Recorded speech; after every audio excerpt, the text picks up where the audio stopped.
분들은 내비게이션 진짜 잘 써요. 쫙 펼쳐본 다음에 딱 한 다음에 여기 새로 도로 난데 이런 식으로 가지 않아요?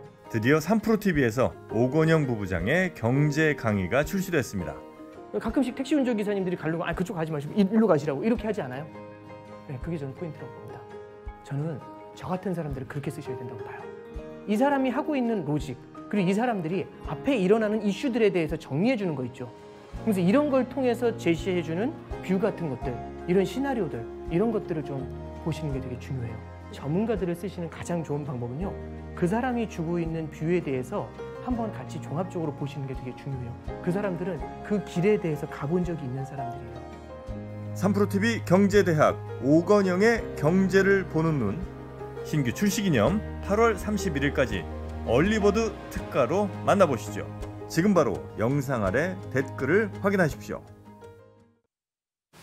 네, 우리 오건영 부부장의 경제를 보는 눈, 어떤 눈으로 상황을 보는가에 따라서 아주 굉장히 상이한 판단들이 나올 수 그렇죠. 있겠습니다. 우린 참 예쁘십니다, 오 부장님. 네. 오건영 부부장님 참 설명 쉽게 재밌게 해주신 분이죠. 네, 저희 3프로TV 앱을 통해서 한번 보시면 어떨까 싶습니다.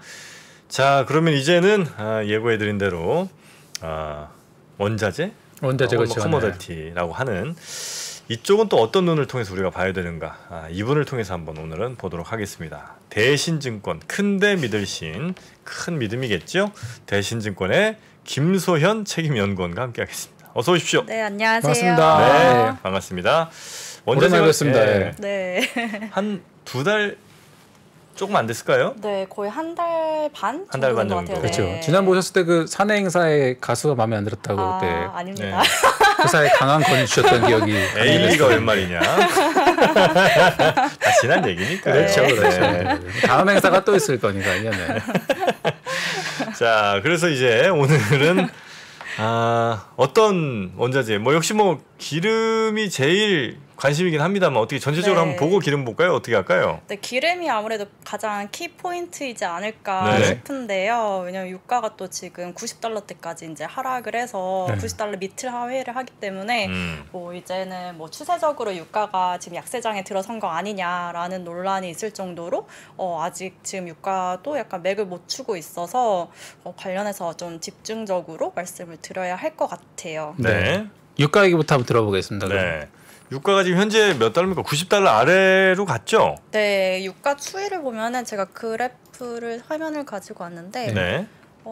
네, 이 그림을 보시면 유가가 최근에 이제 128달러까지 갔다가 이제 90달러를 하회를 했습니다.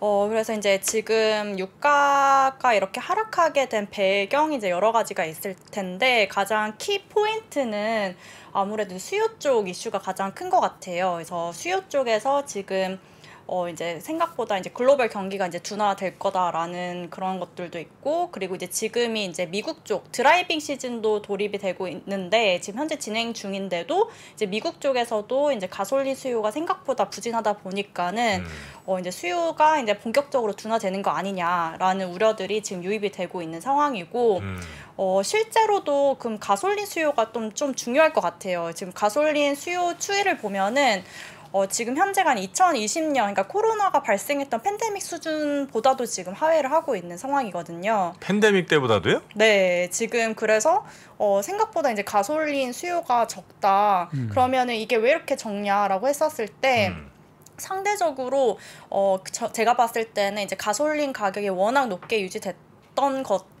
인해서 이제 수요가 보통 이제 감소를 해야 되는데 그런 연결고리가 조금 늦게 나타난 게 아닐까라고 이제 보고 있거든요. 이게 올라갈 때는 공급이 부족할 것 같아서 올랐던 거잖아요. 네, 기본적으로. 그렇죠. 근데 이제 빠질 때는 이제 수요에 대한 우려가 지금 어쨌든 하락에 제일 크게 기여하고 있는 거네요. 네, 그렇죠.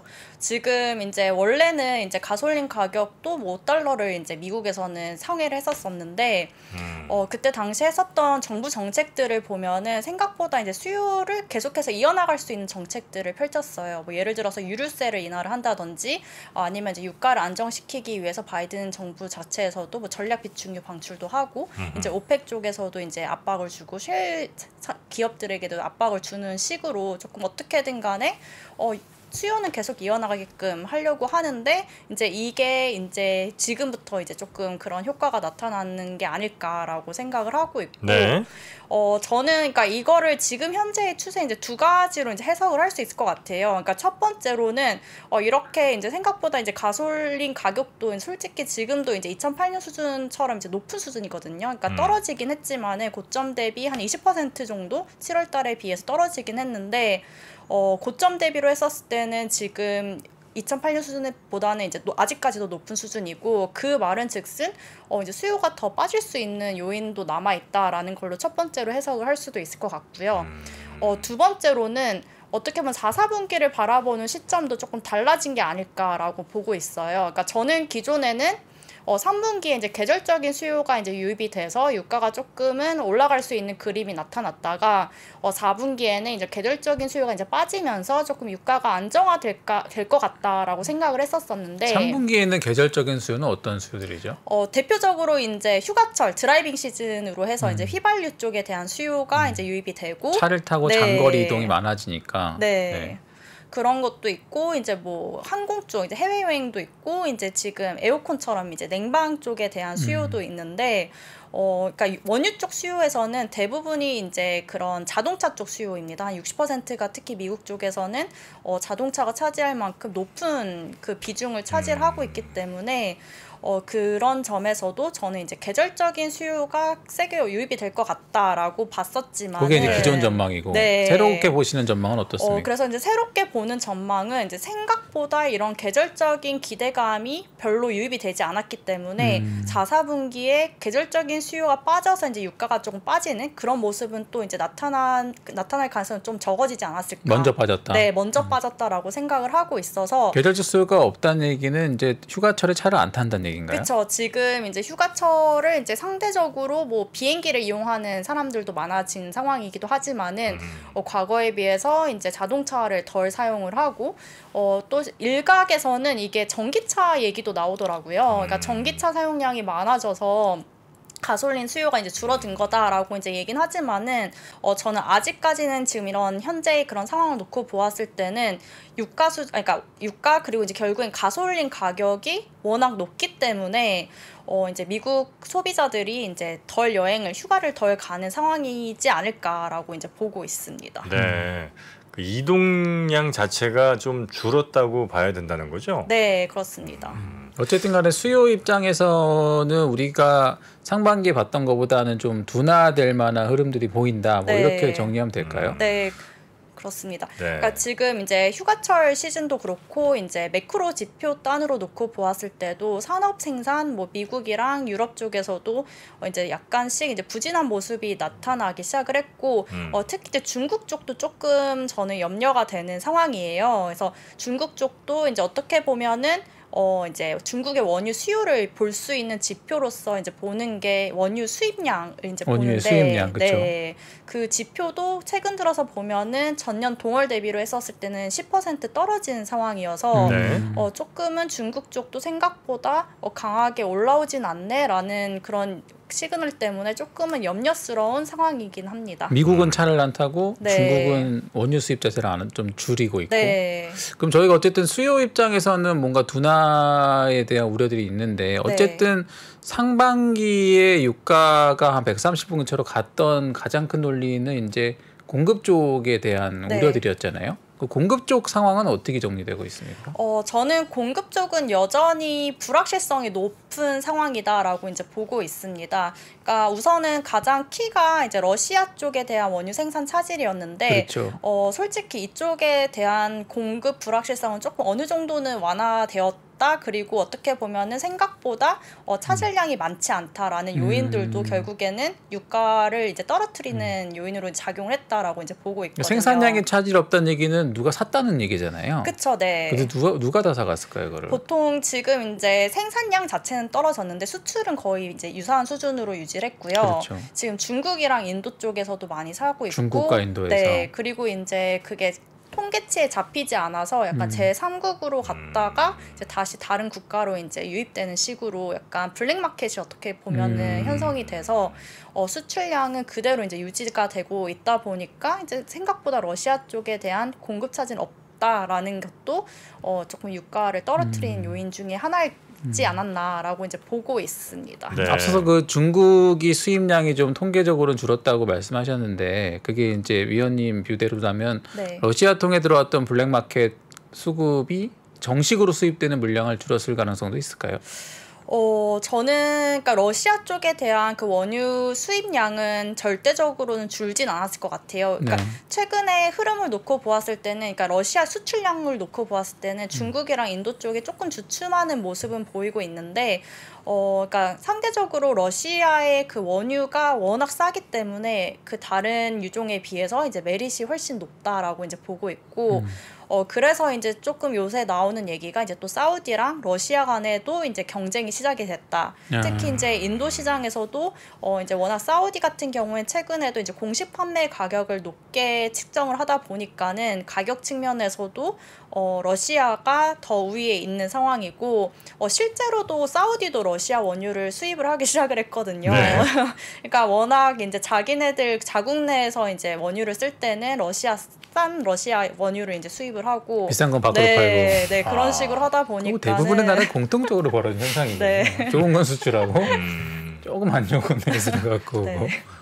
아니 그러면 이제 제가 이제 걱정했던 거는 네. 이게 저 기름값이 이제 계속 고공행진하는 것도 이제 걱정인데 만약 이제 밑으로 내려가면 그건 이제 좀 다행이라고 생각을 했거든요. 네. 근데 그 떨어지는 이유가 예를 들어 휘발유 가격 같은 게 도저히 이제 사람들이 쓸 수 없는 가격으로 된다. 그래서 너무 이제 비싸서 못 산다, 못 쓴다. 이렇게 되는 거면 사실 그 가격을 감당할 수 없는 상황이라면 이게 곧 수요가 줄어든 경기 침체의 다이렉트 신호가 아닌가 이런 생각이 들어서 이러면 이게 좋아할 일인가 싶기도 한데 그렇지는 않습니까?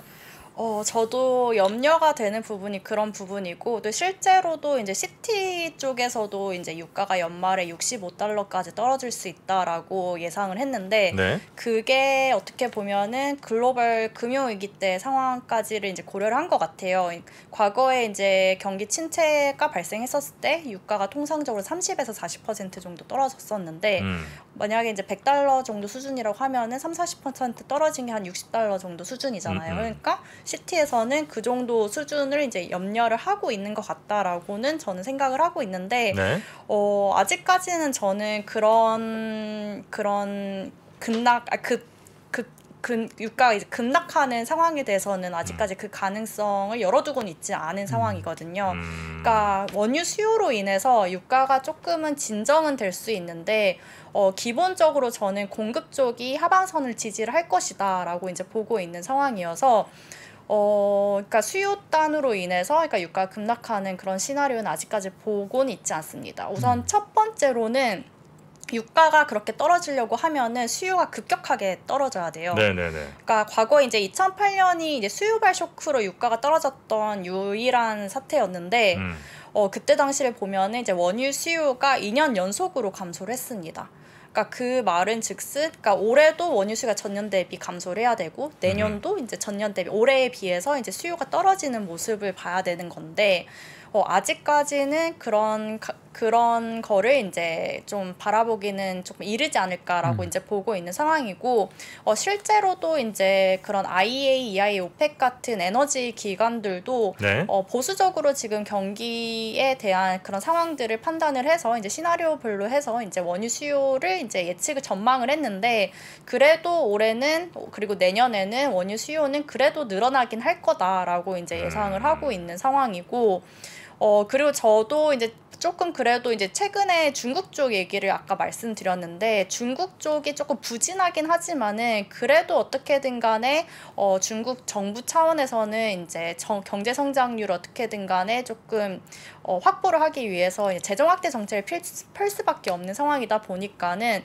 그런 측면에서도 조금은 이제 중국 쪽, 그리고 이제 내년에는 이머징 쪽에서도 조금은 이제 원유 수요가 늘어나는 모습이 나타나지 않을까라고는 예상을 하고 있습니다. 네. 그 상반기에 공급에 대한 우려를 할 때 네. 제가 그냥 얼핏 기억하기에 러시아에서 뭐 유럽 쪽으로 수출되는 물량이 한 300만 톤, 네. 300만 배럴 정도 되고, 만약에 이 물량이 끊기면 네. 유럽이 이제 어딘가에서 누군가가 300만 배럴 정도를 증산을 해줘야 네. 뭐 수급의 공급이 맞는다 이런 네. 분석도 있었던 것 같은데, 어쨌든 지금 위원님 뷰대로라면은 러시아에서 300만 배럴이 덜 나오는 일이 지금 안 벌어졌다는 얘기인 거죠. 지금 실제로는 한 100만 배럴 정도, 100만 배럴 정도. 차질이 발생을 했고요. 그래서 그게 어떻게 보면은 뭐 전략 비축유로도 조금 방출로도 조금 메꿔졌고, 그다음에 이제 오펙도 이제 증산을 점진적으로 해온 상황이고, 미국 셰일 쪽도 이제 점진적으로는 지금 원유 생산량을 늘리고는 있기 때문에 그런 거를 조금 메꿔줬다라고는 보고 있지만은, 그래도 저는 지금의 그 유가 시장 그리고 원유 시장을 놓고 보면은 지역별의 차이가 또 조금 간극이 벌어진 게 아닐까라고 이제 보고 있는 게, 그런 시그널들이 또 하나가 나타난 게 브렌트랑 WTI 스프레드가 벌어졌습니다. 보통은 어디가 더 비싸죠? 보통은 유종대로라고 하면은 원래는 WTI가 더 비싸야 되는 유종인데, 그쵸, 네. 근데 이제 셰일 쪽에서 공급을 늘리다 보니까는 상대적으로 WTI가 디스카운트 되는 상황이 조금 계속해서 나타났던 상황이고, 이게 원래는 한 평균적으로 한 디스카운트가 한 3, 4불 정도 이제 그 차이가 발생이 되는데, 네. 최근에는 10달러까지 지금 간격이 그 스프레드가 벌어졌거든요. 네. 그러니까 그 말은 즉슨 WTI유가 브렌트보다 10달러 정도 싼 상황이 발생을 원래는 했는데, 비싸야 되는데. 네, 그러니까 그게 결국에는 이제 전략 비축유가 소화되는 그 시장이 이제 미국에서만 이렇게 물량이 풀려서 상대적으로 공급이 많아진 상황이고, 반면에 이제 유럽 쪽에서는 공급이 타이트하다 보니까는 이런 차이가 발생이 된 것 같다라고 이제 보고 있습니다. 미국만 네. 안정적이었네요, 그러면. 네. 그 오펙 플러스가 3일이었나요? 4일이었나 하여튼 있었잖아요. 네. 거기에서 나온 내용 중에 좀 우리가 눈여겨봐야 될 게 좀 있습니까? 아니면 뭐 크게 뭐 변화 없는 오펙 플러스였습니까? 저는 좀 주목해 봐야 할 게 한 두 가지 정도 있을 것 같아요. 네. 그러니까 앞으로의 오펙 플러스의 스탠스가 어떻게 나갈 것인가라는 거랑, 두 번째로는 공급이 이제 더 부족할 수 있다라는 시그널을 이번 회의를 통해서 저는 조금 그런 시그널이 나타나지 않았나라고 이제 보고 있거든요. 우선 첫 번째로는 이번 오펙 플러스 회의에서 이제 오펙이 증산을 하기는 했잖아요. 그러니까 네. 10만 배럴을 하기로 했는데, 어마어마하게 진짜 어마어마한 10만 배럴. 네, 그러니까 그게 기존에는 원래 바이든 대통령이 이제 사우디를 방문을 해서 조금은 그래도 시장에서는 그래도 사우디가 최소 네. 단위 수는 100만 단위가 되지 않을까 네. 기대를 했었는데. 그렇게 예상을 했었는데, 이제 이런 결과를 놓고 보니까는 얘네들이 생각보다 증산할 의지가 없구나라고도 첫 번째로 해석을 할 수 있을 것 같고요. 그다음에 두 번째로는 이번 회의 결과에 첫 번째 서론이 나왔던 얘기가 예비 생산 능력이 부족하다라는 얘기가 공식적으로 발표가 됐습니다. 어차피 더 할 룸이 없다 지금. 네. 그러니까 지금 오펙의 그런 예비 생산 능력, 그냥 지금 단기적으로 이제 오펙이 더 늘릴 수 있는 원유 공급량에 대해서도 지금 논란이 많은 상황인데, 네.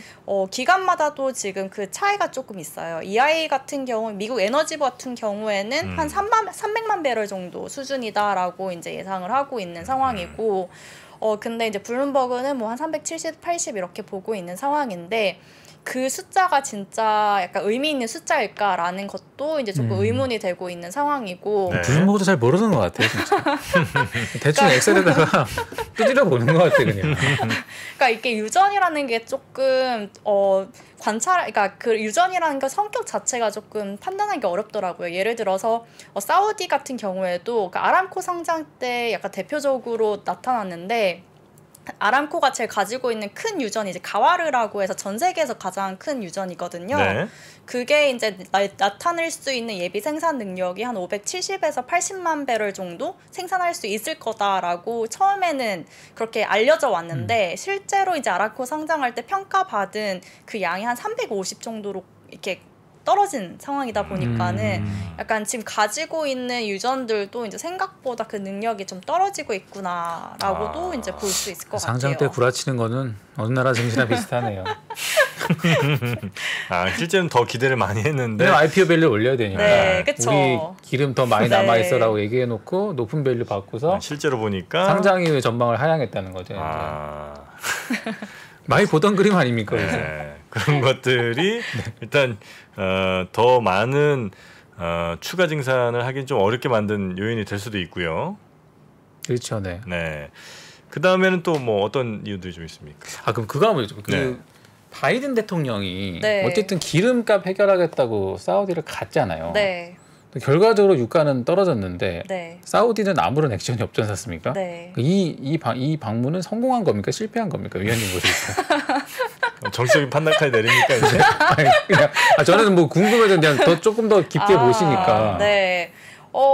저는 근데 바이든이 의도했던 유가 하락은 아니라고 생각을 하거든요. 결과는 내려갔지만. 네, 그러니까 바이든이 원했던 유가 하락은 궁극적으로는 수요는 그대로인데 공급이 이제 늘어나서 이제 유가가 떨어지는 모습을 원했을 것 같거든요. 그렇죠. 그러니까 근데 이제 지금의 유가 하락은 공급이 이제 늘어나서 떨어진 거라기보다는 수요단에서 이제 문제가 생기기 시작을 하면서 유가가 이제 떨어지는 거다 보니까는 제가 봤을 때는 이제 의도한 그런 결과는 아니다라고 이제 보고 있고 그렇기 때문에 조금 더 이제 이제 앞으로 다가오는 또 중간 선거에서도 조금 어려운 그런 상황도 발생이 되지 않을까도 저는 생각을 하고 있습니다.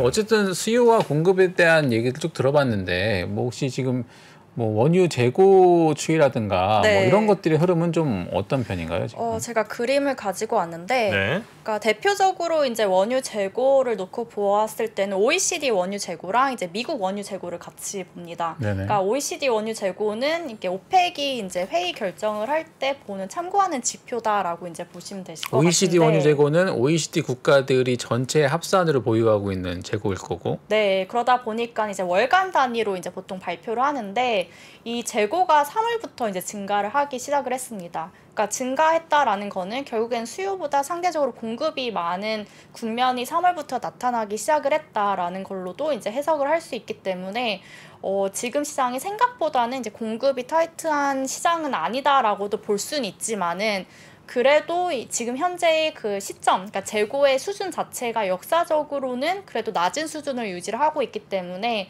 저는 아직까지는 안도하기는 힘들다라고 보고 있는 상황이고, 두 번째로 조금 참고할 만한 거는 또 이제 미국 원유 재고도 또 참고를 할 만하거든요. 네. 그러니까 미국 원유 재고 같은 경우에는 이게 주간 단위로 이제 발표를 하는 상황인데, 최근 들어서 이제 떨어졌던 미국 쪽 원유 재고가 이제 주춤주춤 하긴 하지만은 조금씩 이제 올라오는 모습들도 나타나기 시작을 하면서 그래도 생각보다 공급단에 대한 우려가 이제 조금은 생각보다는 괜찮다라고 해석은 할 수 있을 것 같습니다. 양쪽 다 원유 재고 감소의 하락은 어쨌든 방향 전환을 한 것처럼 보이네요, 그죠? 네, 근데 저는 아직까지도 유가가 약간 추세적으로 약세장이라고 이제 보기는 어렵다라고 이제 보고 있는 게 하반기에 아직까지도 나타날 공급적 불확실성 요인들이 좀 많습니다. 우선 어떤 게 가장 크게 저는 주목해 봐야 될 게 이제 가격 상한제거든요. 가격 상한제. 상한제? 네. 그러니까 이제 연말에 이제 유럽 쪽에서 그 러시아산의 원유 수입을 이제 금지를 하려고 하는데 네. 아, 비싸게 사주지 말자 러시아 네, 원유. 네. 그러니까 원래는 이제 유럽 쪽에서는 전면적으로 이제 원유를 수입 못하게끔 조치를 취하는 방안이 있는데 처음에 세게 얘기하다가 이제 급하니까 좀 한 발 물러선 거죠 지금. 네, 그거를 이제 미국에서 이제 적극적으로 추진을 하고 있거든요. 왜냐하면은 미국 바이든 대통령도 이제 만약에 진짜 그 EU가 러시아산의 원유 수입을 진짜 안 하면은 생각보다 또 유가가 다시 또 올라갈 수 있는 그림이 나타날 수 있으니까는 인플레 때문에 걱정이니까. 네, 그러니까 차라리 상한제를 도입을 해서 그래도 공급은 돌아가게끔 하고 대신에 상한제라는 게 러시아에서, 근데 너무 웃긴 거 아니에요? 그렇죠. 네. 네. 네.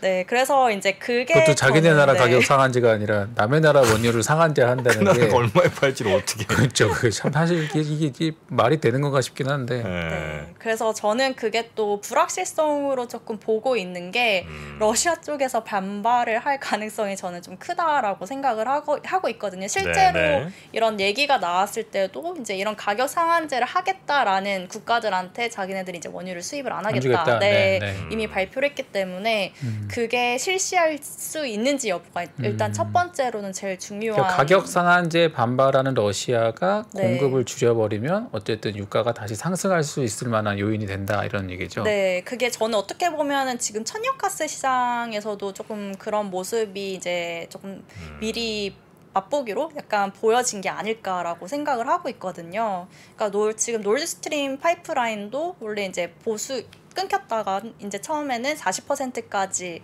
오픈을 하겠다라고 했고, 근데 이게 이제 실제로 지금 한 20% 정도까지 밖에 지금 공급을 안 늘리다 보니까는 그런 식으로 러시아가 어떻게든 간에 지금 이러한 그 파워 게임에서 어떻게든 간에 조금 파워를 가져가려고 하는 모습이 나타나고 있는 상황이고, 이제 그게 어떻게 보면 또 연말이라는 시점이 중요한 게 유럽이 특히 지금도 이제 전력에 대해서 이제 그 난방 수요에 대해서도 이제 대비를 하고는 있지만은 천연가스도 부족한데 이제 원유도 수입을 안 해. 근데 너네 뭐 가격 상한제를 이제 도입을 하겠어라고 네. 하면은 러시아 쪽에서 더 세게 약간 나올 수도 있는. 근데 날씨는 추워. 이러면 네. 이제 그러면 최악의 상황이 발생을 하는 제일 거죠. 변수 날씨죠, 뭐 올겨울에 진짜. 네. 올해 연말이 하여튼 제일 고비일 것 같긴 한데. 그렇죠, 네. 그죠. 러시아랑 유럽의 힘겨루기 혹은 뭐 네. 미국과의 힘겨루기에서 당장은 아마 러시아가 좀 유리할 가능성이 높은 건 사실이잖아요. 아직까지는. 네. 갑자기 그렇죠, 뭐 네. 무슨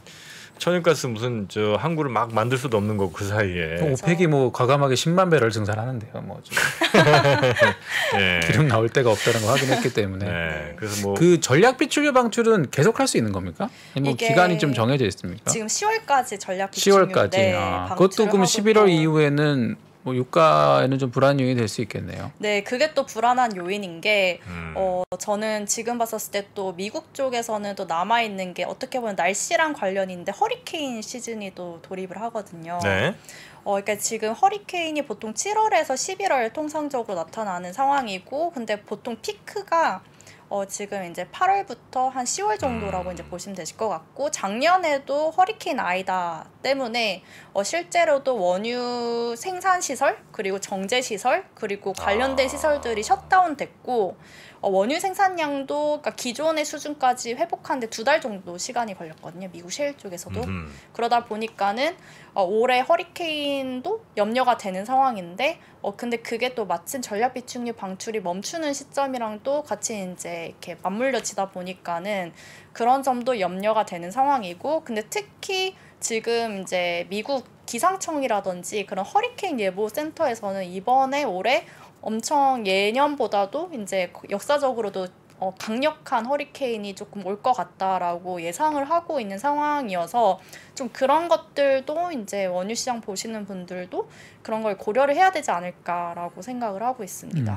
그럼 정리해 보면 어쨌든 상반기에 공급에 대한 우려로 올랐던 유가가 네. 하반기에 이제 수요 둔화에 대한 우려로 빠졌는데, 뭐 가을 10월 이후에 여전히 공급 쪽에 네. 우려 요인이 있기 때문에 여기서 유가가 더 빠지고 여기서 이제 하락이 멈춘다라고, 그러니까 상승을 안 한다고 얘기하기 좀 아직은 좀 불편한 느낌이 있다는 거네요, 그죠? 네, 그래서 저는 제가 봤을 때는 유가가 빠지더라도 약간 하방 지지선이 저는 한 $80대 정도 낮아도 그 정도 수준이라고 보고 있고, 만약에 그 예상처럼 이제 공급 차질이 뭐 발생하지 않고 스무스하게 넘어가면 저는 그래도 이제 그 박스권에서 유가가 좀 등락하는 80에서 한 110 정도 수준으로 등락을 할 걸로 보고 있지만은 네. 이제 만약에 이제 그런 제가 이제 좀 염려했었던 이제 공급 차질 이슈들이 이제 발생을 하게 된다면은 또 다시 이제 올라갈 수 있는 그런 그림이 또 나타나지 않을까라고 생각을 하고 있습니다. 네. 유가 상승할 때 그런 얘기도 있었던 것 같아요. 그 금융시장에서 네. 소위 이제 인플레 때문에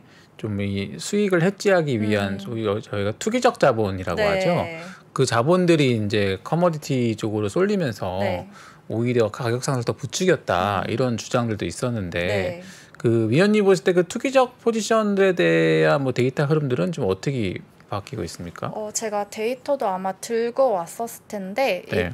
여기서 이제 전체적으로 놓고 보았을 때는 왼쪽 그래프를 보시면 되실 것 같아요. 이게 그러니까 주요 10개 큰 원자재들의 그 투기적 자금 포지션을 합쳐놓은 거라고 이제 보시면 되실 것 같은데, 원유를 포함한 10개 원자재. 네, 그래서 이제 파란 색깔이 매수 포지션, 빨간 색깔이 매도 포지션, 그리고 이제 그걸 뺀 게 그 회색깔이 순매수 포지션인데, 솔직히 지금 최근의 흐름을 놓고 보면은 순매수 포지션이 이제 뭐 유가를 상승을 견인했다, 원자재 가격을 견인했다라고 보기엔 조금 어려운 것 오히려 같아요. 2021년이 지금보다 투기적 포지션들은 더 네. 양이 많았네요, 그죠? 네, 오히려 2021년이 많았고 이게 좀 빠지다가 2022년 초반 때 연초 때 다시 이제 조금 소폭 상승을 증가를 했다가 이제 다시 빠지기 시작을 했는데 네. 이게 약간 또 배경이 조금 여러 개 겹쳐 있다라고 이제 보고 있어요. 그러니까 첫 번째로는 약간 그런 연준의 스탠스 때문에 이제 이미 저는 그런 게 스매시 포지션 조금 많이 좀 빠졌다, 미리 선제적으로 빠졌다라고 이제 보고 있는 게 있고요. 돈을 회수할 거니까 포지션을 미리 정산했다. 네. 그리고 이제 두 번째로는 그러니까 에너지 그리고 이제 비철 금속 쪽은 스매시 포지션이 이미 많이 빠져나갔습니다. 올해 연초에. 왜 그러냐라고 했었을 때 에너지 쪽은 워낙 유가가 128불 뭐 130까지 이제 가다 보니까는 증거금이 워낙 올라갔거든요. 네네. 그러다 보니까는 증거금이 올라가다 보니까 빅 트레이딩 하우스에서만 지금 오일을 지금 거래를 할 수 있을 정도로 증거금에 대한 부담이 많이 늘어났기 때문에 스매시 포지션이 이미 많이 한 차례 빠져나갔고, 그다음에 두 번째로는 비철 금속 같은 경우에는 LME 니켈 사태가 있었잖아요. 네. 그쵸, 그때 증거금 네. 많이 올렸죠, 그때. 네, 그때 사태 때문에 이제 전체적으로 비철도 이제 빠져나갔는데 음. 그러다 보니까는 상대적으로 들어간 스매시 포지션이, 그러니까 투기적 자금들이 들어갔던 섹터가 이제 농산물 쪽에 많이 들어갔습니다. 아, 원유랑 비철에서 제한되어 있는 자금들이 네. 농산물로 쏠렸다. 네. 근데 이제 이게 2, 4분기 때 보면은 오른쪽 그래프를 보시면 되실 것 같은데 그래서 이제 곡물이랑 농산물 쪽에서 스매시 포지션이 확 줄어들었어요. 곡물과 농산물은 진짜 많이 움직였네요. 네. 그러니까 이게 유입됐던 게 그냥 다 빠져나갔다라고 이제 보시면 되실 것 같고. 곡물이랑 농산물은 따로 보나 보죠, 데이터를? 네, 저는 그러니까 이게 뭐 곡물 쪽에 대한 비중이 워낙 높다 보니까는, 그리고 특히 또 최근에 이제 러시아 우크라이나 사태 때문에 또 소맥 쪽에 대한 관심이, 소맥 옥수수 대두 쪽에 대해서 관심이 많다 보니까 따로 이제 보는데 그래서 이제 따로 놓고 보더라도 이제 곡물 쪽에서 많이 빠졌다라고 보시면 되실 것 같습니다. 그럼 투기적 포지션의 흐름만 보면 기본적으로 유가와 비철 금속들은 투기적 포지션을 구축하기 좀 어려운 환경이었기 때문에 네. 얘네들이 유가 상승이랑 비철 가격에 미친 영향은 제한적이었던 걸로 보여지고, 네. 상대적으로 이쪽이 막히면서 농산물 쪽은 투기적 수가 좀 쏠렸었는데 네. 얘네들이 지금 2분기 때 빠져나가면서 최근에 가격 하락을 주도했다고 좀 볼 수 있겠네요. 네, 그렇게 정리할 수 있을 것 같습니다. 전 일단 원유는 정리하자면 올해 하반기까지 80에서 120불 사이를 아마 왔다 갔다 할 건데 대략 한 8, 90불 정도 네. 하단으로 아마 계속 갈 가능성이 좀 더 높다고 판단하시는 거고요. 네, 그렇습니다. 그러면 올해 평균으로 내면 대략 한 100불 정도 가까이 되겠군요. 네, 그 정도 수준으로 보고 있습니다. 그 정도면 역사적으로 매우 고점인 상황인가요? 그렇죠. 왜냐하면은 이제 보통 유가가 이제 셰일 때문에 이제 상대적으로 이제 공급단에서 안정이 됐기 때문에 100달러를 하회를 했었다가 이렇게 역사적으로 100달러를 상회하는 적은 이제 별로 없었고요. 네. 그러다 보니까는 이제 지금도, 근데 이제 저는 이제 또 문제가 되는 게 이제 공급단에서 지금 또 부족하다는 게 향후 미래를 놓고 보았을 때도 유가가 조금 높게 계속해서 유지될 수밖에 없는 상황이지 않을까라고 생각을 하고 있거든요. 그렇습니까? 네. 근데 이제 우리가 요거 하나만 좀 유가 관련해서 더 여쭙고 싶은 게 그 이란이랑 또 이제 미국이 뭔가를 자꾸 네. 좀 화해 모드로 가려고 하는 것 같긴 네. 하거든요. 네. 그래서 만약 이란이 이제 원유 시장으로 좀 더 본격적으로 들어오게 되면 어쨌든 러시아도 이제 지금 이 고유가를 마지막까지 하여튼 최대한 즐기려고 할 테고 네. 즐기려고 한다는 건 이제 빨리 지금 막 많이 팔려고 할 것 같고 네. 이란도 지금 당장 돈 많이 급한 상황에서 팔 수만 있다면 빨리 지금 막 이 높은 유가에 막 팔아치우려고 할 생각이 들 것 같거든요. 네. 그래서 생각보다 급격하게 유가가 하락하게 되는 일들은 혹시 일어나진 않을지 그럴 가능성은 매우 낮게 보시는 거예요? 만약에 이제 진짜 이란이 이제 원유 수출이 재개가 되면은 말씀하신 것처럼 유가가 급격하게 떨어질 수 있을 것 같은데, 그러니까 저는 그게 이제 이게 장기간 이어질 것인가라는 걸 놓고 보았을 때는 네. 그러기는 조금 힘들다라고 이제 보고 있고, 그 이유 중에 가장 큰 이유 중에 하나가 오펙 플러스가 어떻게든 간에 저는 다시 이제 행동에 나설 거라고 이제 생각을 하고 있거든요. 행동이면 공급 조절? 네. 네. 그러니까 오펙 같은 경우에도 지금 러시아 이런 사태를 같이 솔직히 즐기고 있는 상황이잖아요. 이 고유가 상황을. 네. 그리고 지금도 이제 10만 배럴 정도 증산을 한 것도 어떻게 보면은 이제 앞으로 다가올 글로벌 경기 둔화에 대해서도 조금 염려를 하고 있다는 거를 이제 그들도 지금 알고 있기 때문에 약간 증산을 안 하기는 뭐하니까 그냥 소폭 증산을 한 거고, 근데 만약에 이란 쪽에서 이제 원유 수출이 재개되면은 대표적으로 전 사우디가 그렇게 반발에 나설 걸로 저는 생각을 하고 있기 때문에 그러니까 만약에 재개가 되면 유가가 떨어질 수는 있겠지만 이게 추세적으로 가긴 힘들 것 같다. 네. 오히려 더 변동성이 높아져서 오펙 쪽에서 이제 어떤 감산 정책을 저는 다시 펼칠 수 있는 가능성이 더 커질 걸로 이제 보고 있기 때문에 네. 좀 시장에 좀 더 혼란스러운 상황이 발생하지 않을까라고 보고 있습니다. 저희 뭐 유가에 대해서는 뭐 정리를 많이 해주신 것 같고, 네. 저희 이제 비철이랑 뭐 농산물 쪽도 있으니까 네. 비철 쪽에 대해서는 최근 저희가 좀 업데이트해야 될 만한 팩트들 몇 가지 좀 체크해 줄 수 있을까요? 비철 가격의 흐름을 놓고 보면은 지금 많이 떨어졌다가 조금 소폭 올라오는 모습은 나타나곤 있는데 혹시 뭐 그림으로 뭐 네, 볼만한 게 있을까요?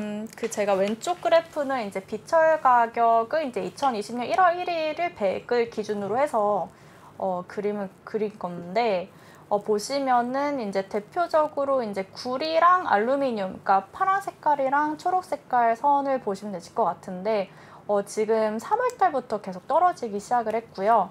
최근 들어서 조금 바닥을 잡은 것처럼 보이고는 있지만은 전 추세적으로 좀 비철 금속 시장이 좋아지고 있다라고는 보고 있지는 않습니다.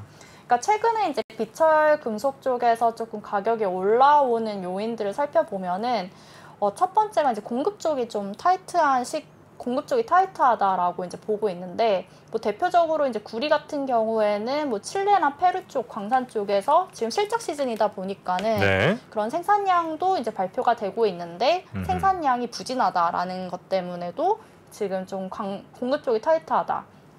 플러스해서 뭐 알루미늄이랑 아연은 러시아 우크라이나 때부터 시작해가지고 유럽 쪽에서 이제 전력 생산을 하지 못하다 보니까는 뭐 공급이 타이트하다 이런 이슈들이 최근 들어서 다시 이제 부각이 되면서 이제 올라오는 모습이 나타나고 있는 상황이고, 또 이제 중국 쪽에서도 이제 조금 경기를 부양을 하려고 하는 그런 의지들이 나타나면서 가격이 좀 올라오는 모습이 나타나고 있는데, 저는 하반기 그 비철 금속 시장을 놓고 보았을 때는 그렇게 긍정적으로는 보고 있지 않은 상황입니다. 우선 첫 번째로는 저는 비철 금속 쪽에서는 이제 제로 코로나 정책에서는 계속해서 자유롭지 못하다라고 저는 생각을 하고 있거든요. 중국이 그러니까, 워낙 수요가 많은 나라니까요. 네, 그래서 제로 코로나 정책에 대한 불확실성이 존재하는 한 저는 이제 중국 쪽에 대한 수요에 대한 그런 부양 기대감이 과거처럼 이제 유입이 되기 힘들 것 같다라는 것도 하나의 포인트고, 두 번째로는 또 부동산 시장이 워낙 지금 불안한 상황이잖아요. 그렇죠. 네. 네, 중국 쪽 부동산이 그러다 보니까는 그런 요인들도 조금은 비철 금속 쪽 수요를 이제 견인하는데 어려울 것 같다라고 이제 보고 있고, 마지막으로는 아무래도 이제 경기 둔화, 그러니까 미국 쪽, 유럽 쪽 경기 둔화 우려들도 이제 비철 금속 쪽에서는 긍정적으로 작용하지 못할 것 같기 때문에 저는 그러니까 전체적으로 놓고 보았을 때는 중국 쪽에서 어떻게든 간에 수요를 이제 올릴 것 같아요. 뭐 그럴 것 같지만은 이제 가격이 뭐 추세적으로 뭐 상승한다든지라기는 조금 바라보긴 힘들 것 같고, 그렇기 때문에 저는 비철 금속은 조금은 이제 하반기에는 이렇게 크게 좀 기대하기엔 조금 힘들지 않을까라고 보고 있습니다. 커머디티 자체로만 투자한다고 치면은 하반기에 비철보다는 원유가 오히려 올라갈 가능성이 있다고 봐야 되는 건가요, 그러면? 네, 저는 그러니까 원유도 이제 장기간 들고 있는 것보다는 약간 차트성으로 해서 이제 조금 차트적으로 이제 접근하는 거를 좀 추천을 드리고요. 네. 그다음에 오히려 저는 원자재 중에서는 이제 하반기에 좀 주목해 봐야 할 원자재가 오히려 금이지 않을까 생각을 금요? 네. 금은 왜 좋게 보이시죠? 저는 이제 우선 금을 좋게 보고 있는 지난번에도 금을 좋게 보셨어요. 네, 저 네, 금을 네. 4분기 그러니까요. 네, 개인적으로도 계속, 금을 네. 굉장히 좋아하신다고. 아, 네. 온몸이 금으로 치장돼 있으시라고. 네, 그러고 싶습니다. 집에도 금이 많으실 것 같고. 네, 그래서 금을 네. 계속해서 좀 밀고 있는데 네네. 우선은 첫 번째로는 이제 연준도 이제 기준금리 인상을 올해 정도 이제 좀 종료를 할 걸로 이제 예상을 하고 있기 때문에 네. 종료가 된다면 통상적으로 이제 금 가격이 올라갔어요. 그러니까 아, 다른 경우에. 네, 뭐 네. 2004년에서 뭐 2006년 시기, 2016년에서 18년 시기를 살펴보면은 연준이 기준금리 인상을 딱 종료하고 나서 금 가격이 이제 올라가는 모습이 나타나기 시작을 했고, 두 번째로는 제가 막 계속해서 수요가 염려스럽다, 뭐 경기 둔하다, 막 이런 거를 말씀을 드렸는데, 그렇죠, 네. 그러니까 이게 결국에는 경기가 정점에서 지금 떨어지는 모습이 이제 나타나고 있다라는 거고, 이게 결국에는 사이클상으로 레이트 사이클이라고 통상적으로 말을 하는데, 이때 당시에 금의 수익률이 자산시장 내에서도 조금 상대적으로 수익률이 뛰어났습니다.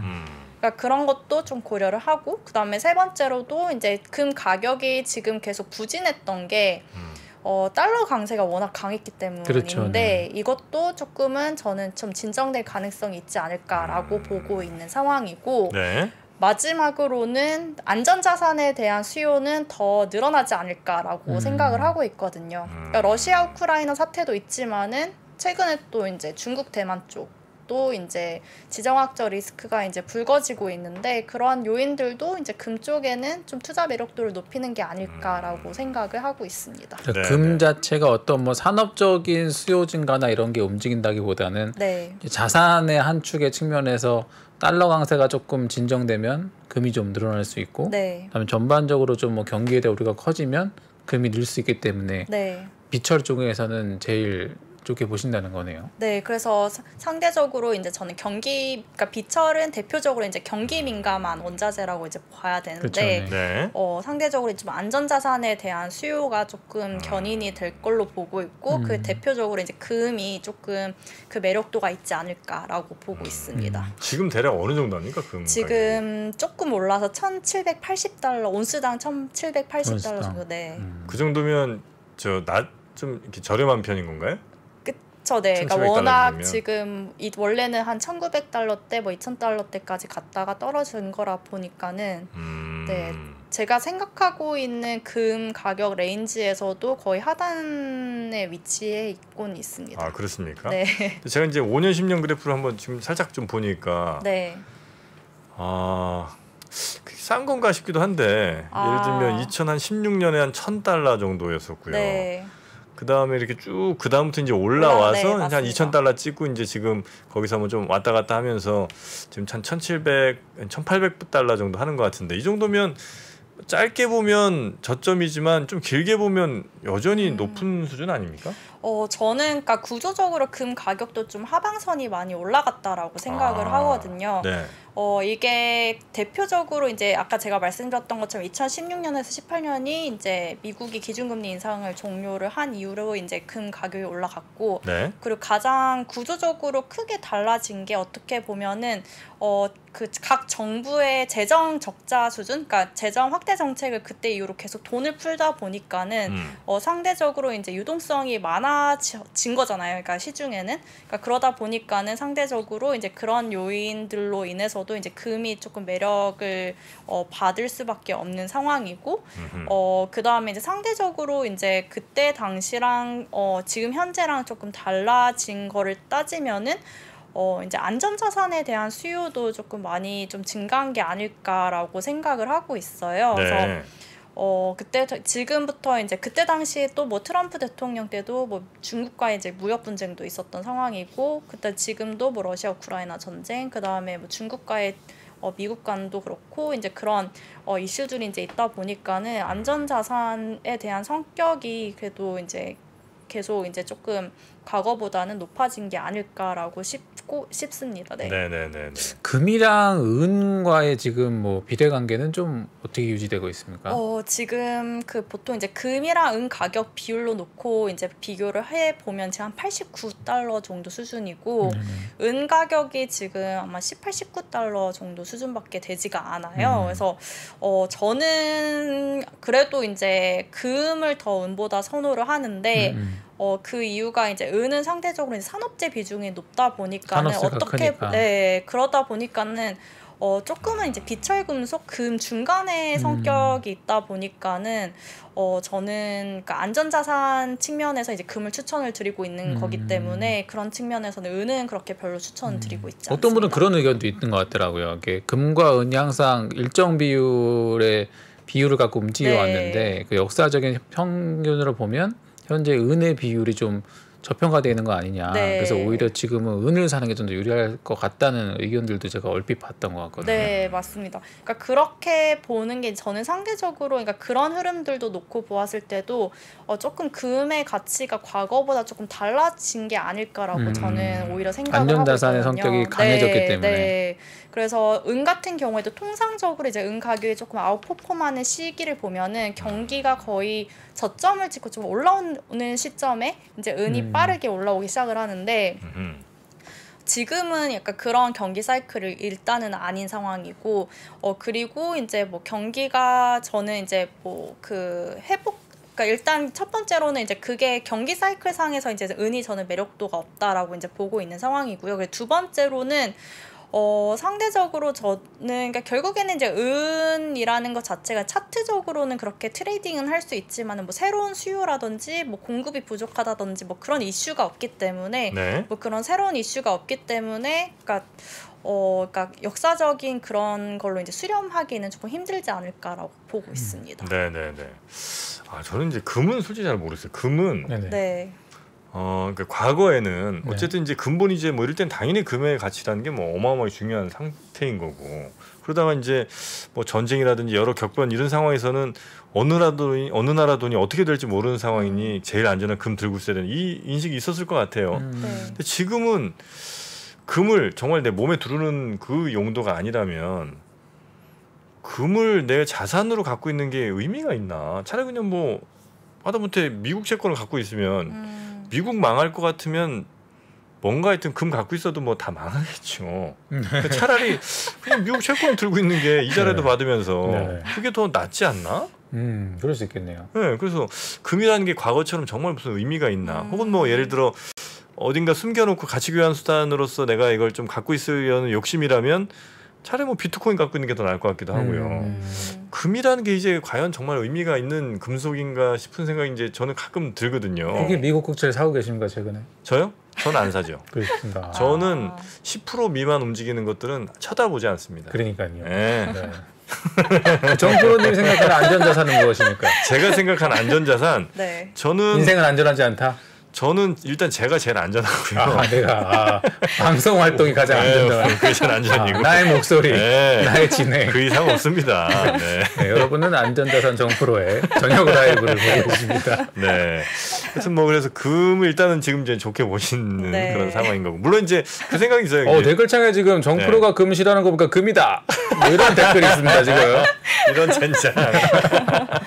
미국 돈, 뭐 달러가 이제 워낙 많이 풀렸으니까 어쨌든 이제 사람들의 관성이나 이런 것들이 있을 테니 어쨌든 미국 돈이 그렇게 많이 풀렸을 때 금 가격이 좀 올라갈 수 있는 거는 뭐 그럴 수는 있겠다. 실제로 필요하거나 그렇지 않더라도 어쨌든 해오던 관성이라는 게 있으니까 그 정도 이상을 우리가 금에 기대할 수 있을까? 저는 약간 좀 부정적으로 본다 이 말씀입니다. 네, 알겠습니다. 들을 만한 뭐 끝나셨습니까? 들을 만한 얘기는 아니었나 싶어요. 네. 즐거운 이야기였습니다. 즐겁군요. 그래서 댓글창은 환호를 하고 있네요. 정프로가 금을 싫어한다. 금으로 다 몰빵 가시는군요 이제.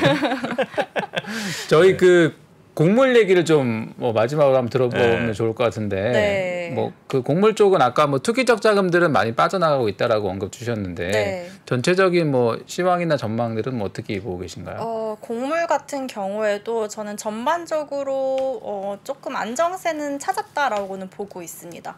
우선 지금 이제 수확기 시즌이고 날씨도 지금 양호하다라고 평가를 하고 있어서 그러니까 수확하는 국가들에서도 이제 공급이 원활하게 공급이 이제 원활하게 이제 늘어나고 있는 상황이기 때문에 옥수수, 소맥, 대두 쪽도 가격이 많이 하향 안정화된 상황이고 실제로 이제 6페이지 왼쪽 그래프를 보시면은 제가 이제 비료 가격, 곡물 가격 그리고 식량 가격을 같이 가지고 왔습니다. 애초에 이제 곡물 쪽, 농산물 쪽 가격이 올라갔을 때 많이 했었던 얘기가 비료 가격이 많이 올라갔다라는 그렇죠, 얘기를 했었거든요. 그래서 비료 가격도 최근에 남색깔 흐름을 보시면은 많이 꺾이긴 했습니다. 지금 고점 대비로 했을 때 꺾이긴 했는데 그래도 조금 그 안도하기는 어려운 거는 그래도 역사적으로는 높은 수준이다 비료 가격이.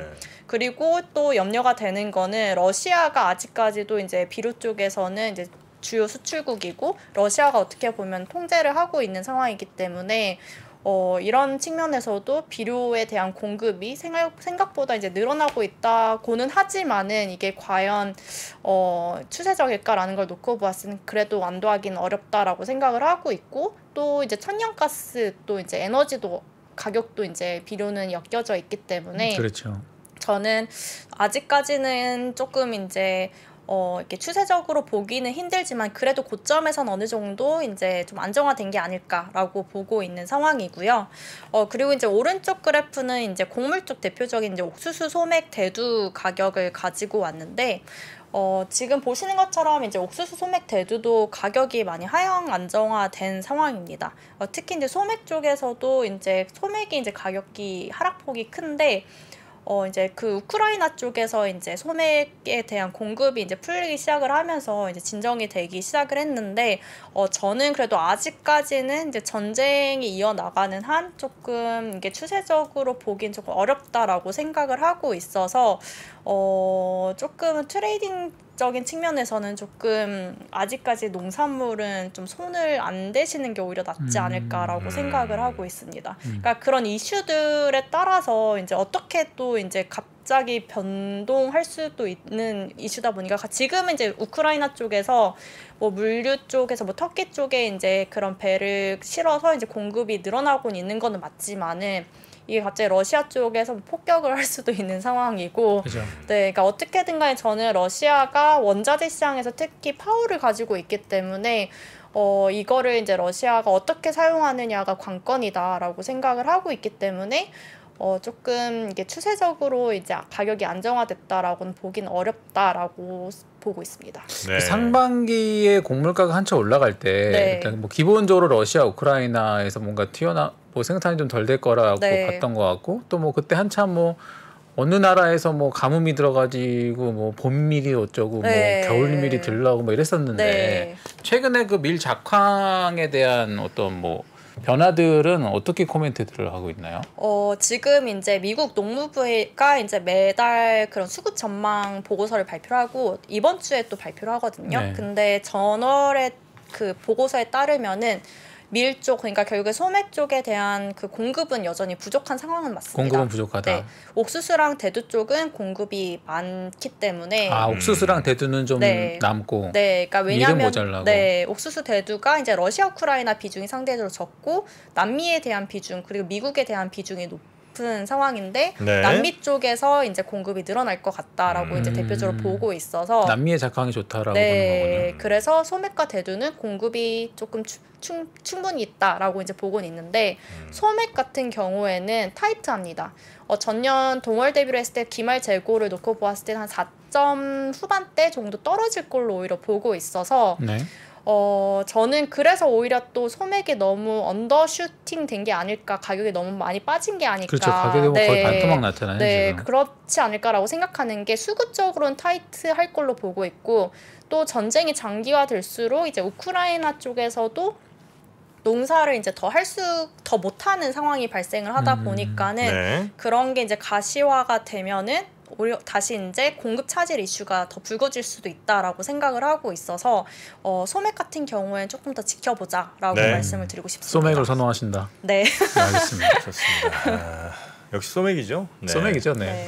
그럼요. 그러면 오늘 우리 원자재 관련된 이야기는 요 정도로 오늘 정리를 하고요. 뭐 충분히 요 정도면 많이 전달이 좀 된 것 그럼요. 같습니다. 네, 네. 네. 거의 뭐 원유부터 싹 다 한번 다시 오늘도 훑어본 것 다시 같습니다. 한번 싹 정리했네요. 네, 역시 뭐 이 수많은 질문들에 한 번에 막힘없이 쭉 대답해 주실 수 있는 거는 그만큼 또 많은 공부, 많은 연습을 통해서 우리 김소연 책임연구원께서 준비해 주셨기 때문으로 알겠습니다. 큰데 믿을신 아니겠습니까? 네, 큰 믿음 앞으로도 쭉 믿고 가겠습니다. 네. 네, 김소연 책임연구원님 네. 다음에도 원자재 관련해서 많은 도움 주시기 바라겠습니다. 대단히 고맙습니다. 감사합니다. 길을 잘 하시는 분들, 이미 그 길을 알고 있는 분들은 내비게이션 진짜 잘 써요.